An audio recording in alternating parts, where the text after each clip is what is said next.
नमस्कार। आज मैं आपको बालों में होने वाली रूसी के विषय में बताऊंगी, डैंड्रफ के विषय में बताऊंगी, क्योंकि बहुत सारे लोग डैंड्रफ से परेशान रहते हैं। तो इसी के विषय में मैं पूरी जानकारी दूंगी और जो इलाज मैं आपको बताऊंगी वो इलाज रूसी को तो कम करेगा ही, उसके साथ साथ आपके बालों को सुंदर, घना, स्वस्थ और सिल्की भी बनाएगा। तो देर किए बिना वीडियो को स्टार्ट करते हैं।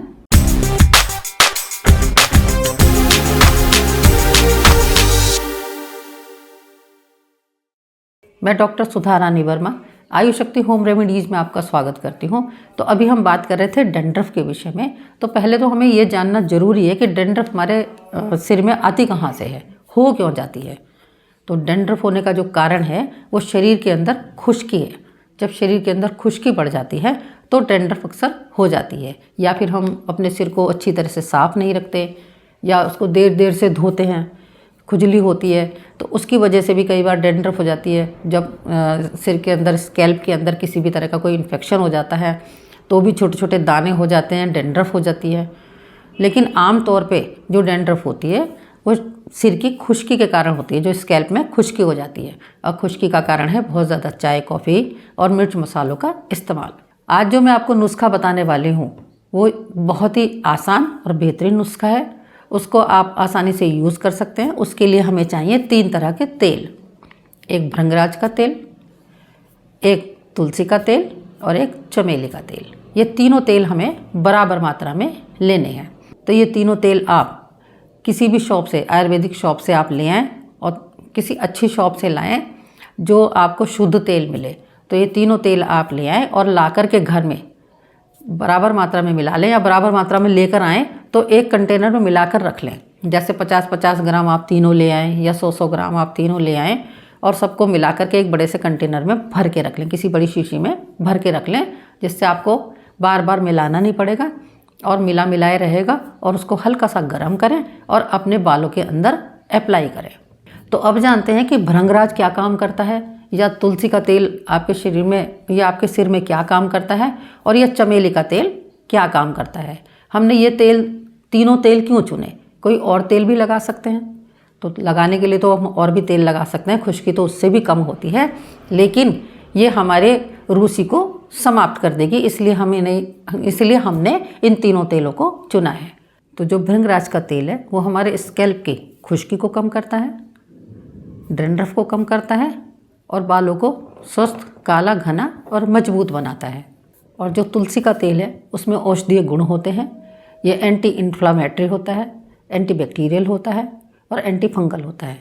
तो हमारे स्कैल्प के जो इस तरह की दिक्कत अगर स्कैल्प में आ जाती है कि उसमें किसी तरह का कोई फंगल इन्फेक्शन हो या खुजली होती है, तो तुलसी का तेल स्कैल्प में होने वाले संक्रमण को कम करता है और बालों की ग्रोथ को तेज़ी से बढ़ाता है। अब बात करते हैं चमेली के तेल की। तो चमेली का तेल भी एंटीसेप्टिक होता है, एंटी इन्फ्लामेटरी होता है। जो स्कैल्प के ऊपर छोटे छोटे दाने हो जाते हैं या खुजली होती है तो ये उसको ठीक करता है। और चमेली की तासीर ठंडी होती है, तो शरीर में होने वाली खुजली, गर्मी को ये ठीक करता है और बालों को झड़ने और टूटने से भी बचाता है। और चूँकि रूसी जब हो जाती है, जैसे डैंड्रफ कहते हैं, डैंड्रफ हो जाती है, तो वो स्कैल्प में इतनी ज़्यादा हो जाती है कि कई बार वाइट सा जो है वो कपड़ों के ऊपर झड़ता है। आपने देखा भी होगा और विज्ञापन में तो अक्सर दिखाते हैं कि कपड़ों के ऊपर रूसी झड़ती भी दिखाते हैं और उसके लिए शैम्पू भी बताते हैं। जब आप ये तीनों तेल मिला कर के यूज़ करेंगे तो जो डैंड्रफ की वजह से खुजली होती है या डैंड्रफ झड़ के कपड़ों पर गिरने लगती है, वो धीरे धीरे समाप्त होने लग जाएगी। और ये तेल इतने बढ़िया हैं कि आपके बालों में ऐसा भी नहीं होगा कि बहुत ज़्यादा चिकने हो रहे हैं, और नॉर्मल चिकनाहट रहेगी। और हमारा स्कैल्प, अगर उसमें किसी भी तरह की कोई एलर्जी हो रही है डैंड्रफ की वजह से, तो वो भी धीरे धीरे समाप्त होने लग जाएगी। तो हमें इस तेल को जड़ों में लगाना है। तो मेनली हमें ये तेल जड़ों में यूज़ करना है, क्योंकि जड़ ही काम करती हैं। जड़ों में ही अगर तेल लग जाता है तो पूरे बालों को न्यूट्रिशन मिल जाता है और स्कैल्प में जो रूखापन है वो भी ख़त्म हो जाता है। तो हमें इस तेल को जो है जड़ों में अप्लाई करना है। और जड़ों में जब हम इसको अप्लाई करते हैं तो हमारे सिर की ऐसी भी डैंड्रफ हो, किसी भी तरह की डैंड्रफ हो, वो ख़त्म हो जाती है।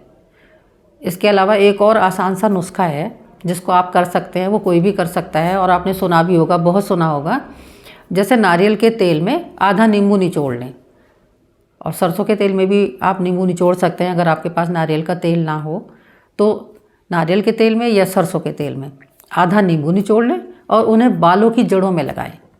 तो बालों की जड़ों में लगाने से शरीर में होने वाली खुश्की ख़त्म होने लग जाती है, रूसी ख़त्म होने लग जाती है। अगर नॉर्मल सी रूसी है तो आप इसका भी यूज़ कर सकते हैं, और अगर रूसी बहुत ज़्यादा बढ़ गई है तो फिर आप तेल का यूज़ करें। और उसके बाद अपने बालों को किसी माइल्ड शैम्पू से धोएं। सबसे अच्छा तो ये है कि आप उसे रीठे से धोएं। तो इसके लिए 100 ग्राम रीठा आप बाज़ार से ख़रीद लाएं और उसको तोड़ के उसके बीज अलग कर दें, और जो छिलके हैं उनको मिक्सी जार में पीस लें और पीस के उनका पाउडर बनाकर रख लें। और जिस दिन आपको सिर धोना हो उससे पहले दिन रात को उसे 1 या 2 चम्मच अपने बालों के हिसाब से पानी में भिगो दें, और फिर सुबह जब आप सिर धोने लगें तो उसे मसलेंगे तो उसमें झाग से आ जाएंगे। उसे मसल दें, और या गरम कर लें, उसको गरम करके उसको मसल दें और फिर उस पानी को छान लें। उससे सिर धोएंगे तो आपके बाल बहुत अच्छे रहेंगे, चमकते रहेंगे और रूखे भी नहीं बनेंगे, क्योंकि ये बिल्कुल नेचुरल चीज़ है। और अगर आप शैम्पू का यूज़ करना चाहते हैं तो बहुत ही माइल्ड शैम्पू यूज़ करें, जिसमें केमिकल ना हो, जो आपके बालों को नुकसान ना पहुंचाए। और मैं आपसे एक रिक्वेस्ट करूंगी कि जब भी आपके सिर में डैंड्रफ हो जाए तो डैंड्रफ के लिए आप जो मार्केट में इस तरह के शैम्पू आते हैं कि डैंड्रफ ख़त्म हो जाती है, वो वाले शैम्पू आप यूज़ ना करें, क्योंकि वो बहुत ज़्यादा केमिकल वाले होते हैं और वो हमारी स्कैल्प को और भी ज़्यादा नुकसान पहुंचाते हैं और ज़्यादा ड्राई करते हैं। तो इस तरह का शैम्पू आप यूज़ ना करें और नेचुरल चीज़ों का ही इस्तेमाल करें। इसके अलावा रूसी ना हो और बाल आपके स्वस्थ, चमकदार और घने बने रहें तो ब्लड का सर्कुलेशन हमें स्कैल्प में बढ़ाना पड़ता है। तो उसके लिए आप रोज़ाना रात को कोई भी एक मोटा कंघा ले लें, कॉम ले लें, और उससे अपने बालों को यानी काढ़ करके सोएं, जैसे कॉम करके सोएं। तो कॉम करके सोने से क्या होता है कि हमारे स्कैल्प में ब्लड का सर्कुलेशन बढ़ता है और उसकी वजह से बाल हमारे स्ट्रॉन्ग रहते हैं। और दूसरा, जब भी आप कभी बाल धोएं तो आप कभी भी बहुत गर्म पानी का इस्तेमाल ना करें, हल्के गर्म पानी से धोएं। और बढ़िया तो यही है कि आप ताज़े पानी से धोएं, लेकिन सर्दियों का मौसम है, ताज़े पानी से धोने में ठंड लगती है, तो आप गर्म पानी से तो धो लें, लेकिन गर्म पानी के बाद पानी का टेम्परेचर धीरे धीरे घटाते जाएं, यानी फिर बाद में धीरे धीरे ऐसा पानी डाल दें कि वो ताज़ा सा पानी हो। इससे आपके सिर में होने वाला नुकसान भी कम हो जाएगा और बाल भी ठीक रहेंगे। जब ऐसा पानी आप सिर पे डालेंगे तो आपके बाल बिल्कुल ठीक रहेंगे, स्ट्रॉन्ग रहेंगे, जो हमारे रोम छिद्र हैं वो बंद हो जाएंगे और ड्राइनेस भी कम हो जाएगी।